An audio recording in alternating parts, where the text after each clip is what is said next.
O milagre que mudou a vida de Gabriel, quando a fé venceu a doença de Wilson. Gabriel sempre foi um homem forte. Aos 32 anos, trabalhava como motorista de aplicativo em São Paulo, correndo contra o tempo para sustentar a esposa, Ana, e os dois filhos pequenos, Pedro e Maria. Mas há um ano, algo começou a mudar. Primeiro, foram as dores abdominais que não passavam. Depois, a fraqueza nas pernas, como se suas forças estivessem sendo sugadas aos poucos. Os médicos demoraram a descobrir, mas quando o diagnóstico veio, foi como um socão no peito: doença de Wilson, uma condição genética rara que faz o cobre se acumular no corpo, destruindo o fígado e o cérebro. Senhor, o senhor tem entre 6 meses e 1 ano de vida se não fizer um transplante de fígado, disse o médico com voz fria. E mesmo assim, não há garantias. Gabriel sentou na calçada do hospital e chorou. Não era medo da morte, era o desespero de deixar Ana sozinha com 2 crianças, de não ver Pedro aprender a andar de bicicleta, de não ouvir mais Maria chamá-lo de papai. Em casa, a notícia arrasou a família. Ana, que sempre foi sua rocha, tentava se manter firme, mas à noite, quando achava que ele dormia, Gabriel a ouvia chorar no banheiro. As contas se acumulavam. O tratamento experimental custava uma fortuna, e o transplante, quando chegasse a vez na fila do SUS, poderia demorar anos. Não temos mais para onde correr, Gabriel sussurrou certa noite, olhando para o teto, como se Deus pudesse ouvi-lo através das rachaduras da pintura descascada. Foi então que Dona Marlene, sua vizinha de muitos anos, bateu à porta com um prato de comida. Meu filho, você não vai desistir assim, não. Deus ainda tem um plano para você, disse ela, segurando sua mão enrugada. Venha comigo domingo na Igreja Universal. Lá, os pastores oram com uma unção que eu nunca vi em lugar nenhum. Já vi gente saindo de cadeira de rodas, câncer sumindo, família se reconciliando. Deus faz milagres lá, Gabriel. Milagres de verdade. Gabriel hesitou. Ele tinha ido à igreja quando criança, mas a vida o havia afastado. Não tenho fé mais, Dona Marlene. E mesmo que tivesse, será que adiantaria? Ela olhou nos seus olhos, firme. Fé não é sobre você ter força, é sobre você entregar a fraqueza. Domingo, às 10 horas. Eu te busco. No domingo seguinte, Gabriel entrou pela primeira vez na Igreja Universal do Reino de Deus na Lapa. O som dos louvores o atingiu como uma onda. Não eram cânticos tímidos, era uma guerra espiritual, com palmas, gritos de glória a Deus, e pessoas levantando as mãos como se estivessem puxando o céu para perto. Ele se sentou no fundo, desconfortável, mas algo dentro dele tremeu quando o pastor subiu ao púlpito e disse: hoje, alguém aqui vai receber um milagre que nem os médicos vão poder explicar. Gabriel sentiu um arrepio. Seria ele? O culto era diferente de tudo o que ele já havia visto. Não era só pregação, era ação. O pastor falava sobre a corrente de oração, sobre como a fé movia montanhas, sobre como o dízimo e as ofertas não eram doações, mas chaves para abrir as portas do céu. Deus não é injusto. Ele quer te abençoar, mas você precisa dar o primeiro passo, gritava o pastor, enquanto pessoas choravam e caíam no chão, tocadas pelo Espírito. Gabriel se lembrava das palavras de Dona Marlene: lá, eles não só oram, eles lutam por você. E foi isso que ele viu. Mulheres com câncer sendo ungidas com óleo. Homens endividados queimando papéis de dívidas na fogueira santa, simbolizando a quebra de maldições. Casais reconciliados abraçados no altar. Ele sentiu uma pontada no coração. Será que Deus pode me curar também? No final do culto, o pastor fez um chamado: quem aqui precisa de um milagre urgente? Quem está com uma sentença de morte, uma doença sem cura, uma situação impossível? Venha ao altar agora. Deus vai te atender. Gabriel hesitou. Sua mente gritava: isso é loucura, você não merece.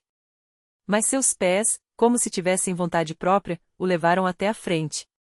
Quando ele ajoelhou, o pastor colocou a mão em sua cabeça e começou a orar com uma autoridade que o fez tremer.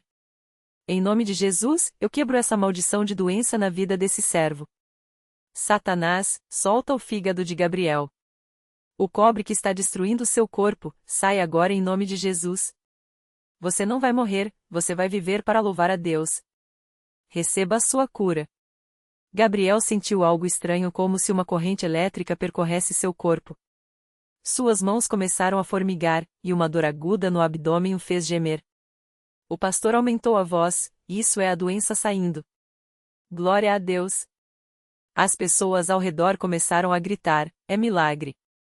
É milagre! Gabriel caiu no chão, chorando. Não de dor, mas de algo que ele não conseguia explicar. Paz. Como se uma carga de anos tivesse sido tirada de suas costas.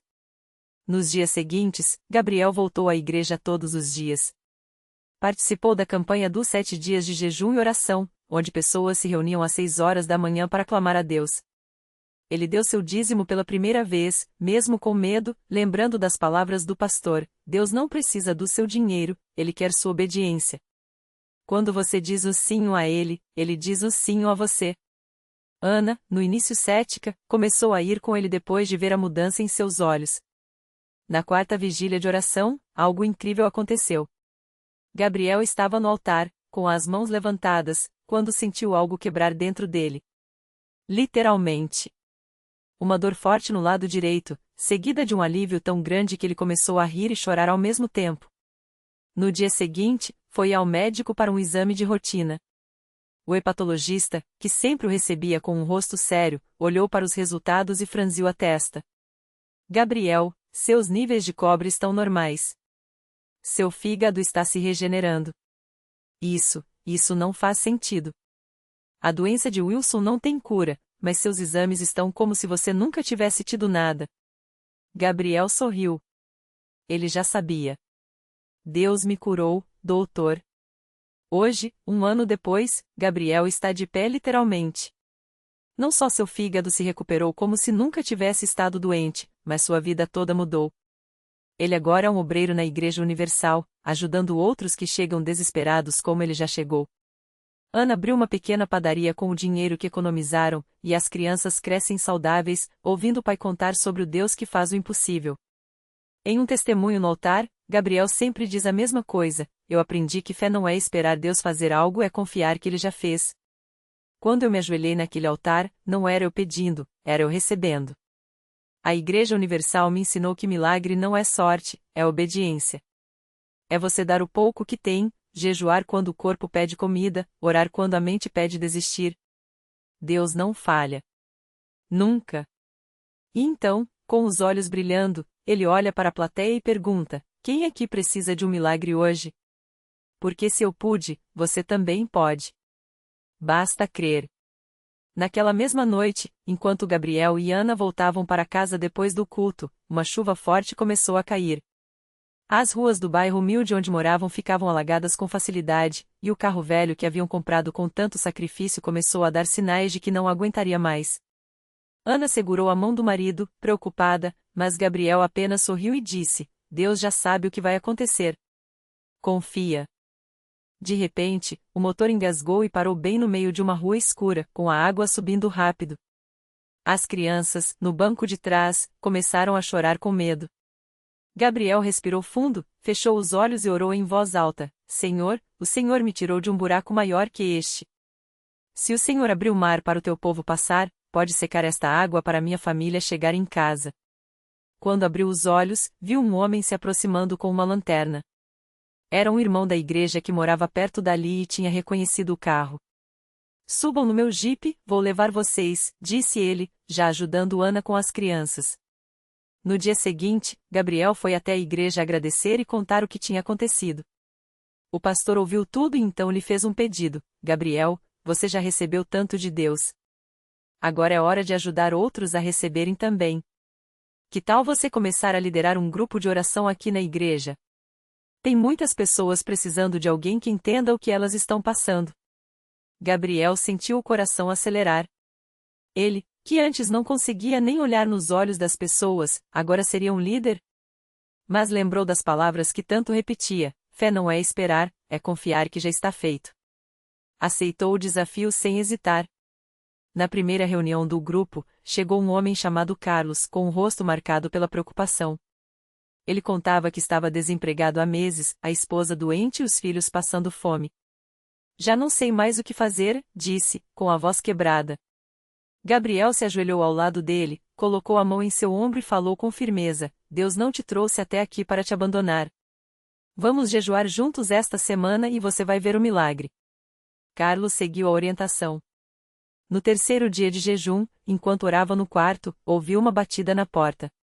Era um antigo colega de trabalho, que havia sido promovido e precisava contratar alguém de confiança imediatamente. Lembrei de você, disse o homem. Carlos saiu do quarto chorando, de joelhos, agradecendo. Na semana seguinte, voltou à igreja com o salário do primeiro dia de trabalho para dar o dízimo, emocionado. Gabriel, você tinha razão. Deus já tinha preparado tudo. Os milagres começaram a se multiplicar. Uma mulher com câncer recebeu o diagnóstico de cura depois de participar das orações do grupo. Um jovem viciado em drogas foi libertado e hoje é missionário. Cada história fortalecia a fé de Gabriel, que via com seus próprios olhos: quando a pessoa obedece, Deus age. Um ano depois, a pequena padaria de Ana já havia virado uma rede de 3 lojas, empregando várias famílias da comunidade. Gabriel, agora ordenado a diácono, viajava por várias cidades contando seu testemunho e incentivando outras pessoas a não desistirem. Sempre que alguém lhe perguntava como tinha conseguido superar tudo, ele respondia com o mesmo sorriso confiante: não fui eu. Foi Deus. E ele não faz acepção de pessoas. Se fez por mim, faz por você também. Em uma dessas viagens, Gabriel conheceu um casal que estava prestes a se separar. A mulher, chorando, contou que o marido havia traído e que ela não tinha mais forças para perdoar. Gabriel olhou nos olhos dos dois e disse: Deus não só perdoa, como restaura. Mas vocês precisam escolher obedecer.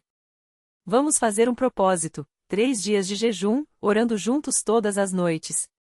Relutantes, eles aceitaram. No segundo dia, o marido, arrependido, joelhou-se aos pés da esposa e pediu perdão. Ela, com lágrimas nos olhos, estendeu a mão e o ajudou a se levantar. Deus me deu forças para perdoar, disse. Hoje, eles são líderes de casais na igreja e ajudam outros relacionamentos a serem restaurados. Gabriel sabe que cada história é um sinal de que Deus está vivo e age no meio do seu povo. Sempre que passa pela porta da Igreja Universal, ele lembra daquele dia em que entrou arrasado, sem esperança, e saiu com uma promessa no coração. Agora, sua missão é fazer outros enxergarem que, não importa quão escuro esteja o caminho, a luz de Deus sempre brilha mais forte. E assim, entre lágrimas de gratidão e sorrisos de vitória, Gabriel continua sua jornada, provando a cada dia que milagres não são coisas do passado, são realidades para quem crê. Naquela mesma igreja, enquanto Gabriel compartilhava seu testemunho em um culto de quarta-feira, uma jovem chamada Ana sentada nos bancos do fundo apertava um lenço entre os dedos, tentando conter as lágrimas que insistiam em cair. Ela havia chegado ali arrastada pela tia, depois de meses se trancando em casa, sem forças nem para tomar banho. A depressão a havia roubado a vontade de viver, e os remédios só a deixavam mais sonolenta, mais vazia. Deus não se importa comigo, ela repetia para si mesma, como um mantra de desespero. Mas naquela noite, algo foi diferente. Enquanto o pastor falava sobre a restauração que só Jesus pode dar, Ana sentiu um calor estranho no peito, como se uma mão invisível apertasse seu coração. Ela tentou ignorar, mas a voz do pastor parecia falar diretamente com ela: não importa o quão fundo você caiu, ele desce mais fundo ainda para te buscar. As palavras ecoaram em sua mente, e de repente, ela não conseguiu mais segurar o choro. As lágrimas escorriam sem controle, molhando o lenço, as mãos, o banco à sua frente. A tia, percebendo seu sofrimento, colocou o braço em volta dela e sussurrou: deixa Deus te tocar, minha filha. Você não está sozinha. Ana queria acreditar, mas o medo era maior. E se fosse só mais uma decepção? E se ela se entregasse e nada mudasse? Foi então que o pastor fez um chamado: quem aqui precisa de um milagre hoje? Quem está disposto a deixar Jesus escrever uma nova história na sua vida? Mãos se levantaram pelo salão, e Ana hesitou. Mas algo dentro dela, uma faísca que ela pensava estar apaga, a fez levantar a mão trêmula. O pastor não a viu entre a multidão, mas um obreiro que passava pelos bancos parou na sua frente. Era um homem simples, de sorriso tranquilo, que estendeu a mão e disse: vem, irmã. Jesus está te esperando no altar. Ana se levantou como se seus pés não fossem seus, arrastada por uma força que não entendia. Cada passo parecia pesado, como se carregasse anos de dor nas costas. Quando chegou ao altar, caiu de joelhos, e as palavras saíram sem que ela planejasse: Senhor, se o Senhor existe, me mostra que o Senhor me ama. Porque eu não aguento mais. Não houve trovões, nem vozes do céu. Mas enquanto as mãos do obreiro se apoiavam em sua cabeça em oração, Ana sentiu algo se quebrar dentro dela. Não foi instantâneo, não como nos filmes, mas foi real. Uma paz, pequena a princípio, começou a invadir seu peito, como água fria em um deserto. Ela continuou chorando, mas desta vez, era diferente. Era como se algo sujo estivesse saindo, sendo lavado. O obreiro orou com ela, citando versículos que falavam de restauração, de amor incondicional. E Ana, pela primeira vez em anos, permitiu-se acreditar que talvez, só talvez, ela merecesse aquilo. Nos dias que seguiram, a mudança não foi mágica. A depressão não sumiu de uma hora para outra, mas Ana começou a notar pequenas coisas: o sol parecia mais brilhante, a comida tinha sabor novamente, e as noites não eram mais um pesadelo interminável. Ela voltou à igreja no domingo seguinte, e depois no próximo, e no outro. Aos poucos, foi se envolvendo, primeiro só ouvindo, depois participando dos corinhos, até que um dia, sem perceber, estava ajudando a organizar a sala das crianças. Um ano depois daquela noite no altar, Ana estava de pé diante da congregação, segurando o microfone com mãos que já não tremiam. Eu vim aqui hoje para dizer que Deus não desistiu de mim, mesmo quando eu desisti de tudo, ela começou, com a voz firme. Ele me tirou do fundo do poço não com um estalo de dedos, mas com paciência, com pessoas que oraram por mim, com uma igreja que me abraçou quando eu não tinha forças para me abraçar sozinha.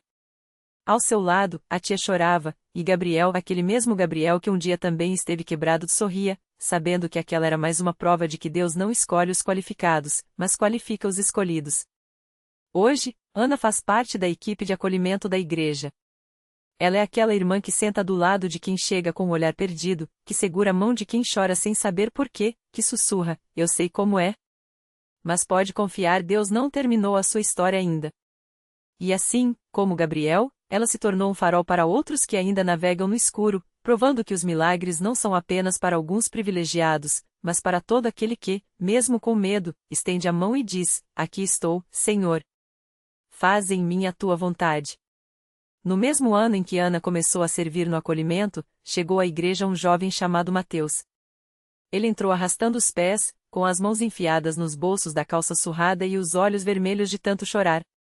Tinha 23 anos, mas parecia carregar o peso de 50.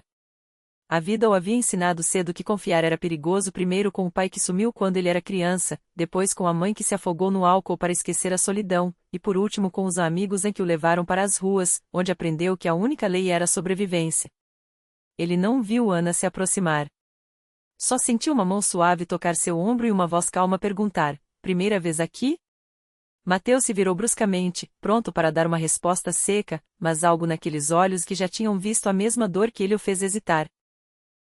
Acho que sim, murmurou, olhando para os próprios pés. Ana não insistiu. Só se sentou ao seu lado no banco de trás, como se fossem dois estranhos esperando um ônibus. Às vezes a gente entra numa igreja assim, sem saber por quê. Como se algo dentro da gente soubesse que era para estar aqui, ela disse, baixinho. Eu também cheguei assim. Com raiva, com medo, achando que ninguém ia entender. Mateus engoliu em seco. Ninguém nunca havia falado com ele daquele jeito, sem piedade, sem julgar, como se já conhecesse suas cicatrizes por dentro. Foi então que o pastor começou a pregar sobre o filho pródigo. Mateus conhecia a história, mas dessa vez foi diferente. Enquanto o pastor falava sobre o pai correndo para abraçar o filho que havia desperdiçado tudo, ele sentiu algo estalar dentro do peito. Não foram lágrimas, ainda não. Foi uma dor aguda, como se uma faca invisível tivesse sido retirada depois de anos cravada em sua alma. Ele segurou o banco com força, os nós dos dedos brancos, e Ana, sem dizer nada, apenas colocou sua mão por cima da dele. No final do culto, quando o pastor fez o chamado para quem queria entregar a vida a Deus, Mateus não se moveu. Mas quando os irmãos começaram a cantar a mais perto quero estar, meu Deus, de ti, algo dentro dele não aguentou mais ficar parado. Ele se levantou, trêmulo, e deu um passo. Depois outro. E outro. Até estar de joelhos no altar, chorando como nunca havia chorado, não de tristeza, mas de alívio, como se finalmente pudesse respirar depois de anos debaixo d'água. Ana se ajoelhou ao seu lado, orando em voz baixa. E foi ali, entre soluços e mãos estendidas dos irmãos que nem conhecia, que Mateus sentiu pela primeira vez que não estava sozinho. Que havia um pai que o esperava de braços abertos, não importava o quanto ele tivesse errado. Nos meses seguintes, a transformação foi tão visível que até os vizinhos do bairro onde ele morava, aquele mesmo onde todos o conheciam como o moleque problema, começaram a notar. Mateus trocou as noites nas esquinas por tardes ajudando na obra social da igreja, distribuindo sopa para quem ainda estava onde ele esteve. E toda vez que alguém perguntava como ele havia mudado tanto, ele só sorria e dizia: encontrei um lugar onde me amaram antes mesmo de eu merecer. Hoje, Mateus é um dos jovens mais ativos na CCB. Ele não prega com palavras bonitas, mas com a vida, com as mãos calejadas que agora seguram bíblias para levar aos presídios, com o sorriso que acolhe quem chega com o coração em frangalhos. E toda vez que vê alguém novo entrando pela porta da igreja com aquele mesmo olhar perdido que ele teve, ele se aproxima, senta ao lado, e repete as mesmas palavras que Ana lhe disse: eu sei como é. Mas pode confiar, Deus não terminou a sua história ainda. Porque na CCB, os milagres não são coisas distantes, contadas em livros. São histórias como a de Ana, como a de Gabriel, como a de Mateus, pessoas comuns que encontraram um Deus que não desiste, uma igreja que abraça e uma família que não solta a mão. E assim, o ciclo continua: quem foi salvo, salva. Quem foi amado, ama. E quem um dia entrou quebrado, hoje é pedra viva no fundamento da obra de Deus. O milagre se completou quando Gabriel, anos depois, voltou àquele mesmo banco de praça onde Ana o encontrou. Desta vez, não era ele quem chorava, mas um jovem com os olhos vazios e as mãos trêmulas, apertando um papel amassado de despedida. Gabriel sentou-se ao lado, como fizera Ana com ele, e estendeu a mão não para oferecer moedas, mas para mostrar as cicatrizes nos próprios pulsos, agora cobertas por um relógio de couro gasto, presente de seu primeiro discípulo na prisão. Eu também achei que era o fim, disse, enquanto o sol se punha sobre o mar, pintando de ouro as lágrimas do rapaz. Mas olha só onde Deus me levou. O jovem, chamado Daniel, hoje é pastor. E a igreja que Gabriel ajudou a construir na periferia tem um mural com fotos de vidas resgatadas. Ana, sorrindo ao lado de sua filha adotiva, Mateus, agora livre das drogas, ensinando música para crianças, e dezenas de rostos que, como Gabriel, descobriram que o maior milagre não é mudar o passado, mas reescrever o futuro com as mãos de Deus. Reflexão final. A vida nos quebra para nos lembrar que somos vasos não para ficarmos em pedaços, mas para sermos remendados com ouro, como na arte Kintsugi. O que o mundo chama de falha, Deus chama de espaço para a graça entrar. E o verdadeiro milagre é perceber que, quando achamos que estávamos sozinhos, já éramos carregados nos braços de quem nunca nos largou. Lição de vida. Nunca subestime uma mão estendida, um olhar que enxerga além das suas ruínas, ou uma voz que sussurra: não acabou. Porque milagres não são feitos de varinhas mágicas, mas de corações que escolhem ser ponte mesmo quando foram pontes quebradas. E assim, o ciclo sagrado se perpetua: quem foi curado, cura; quem foi encontrado, busca; e quem foi amado, torna-se amor em movimento.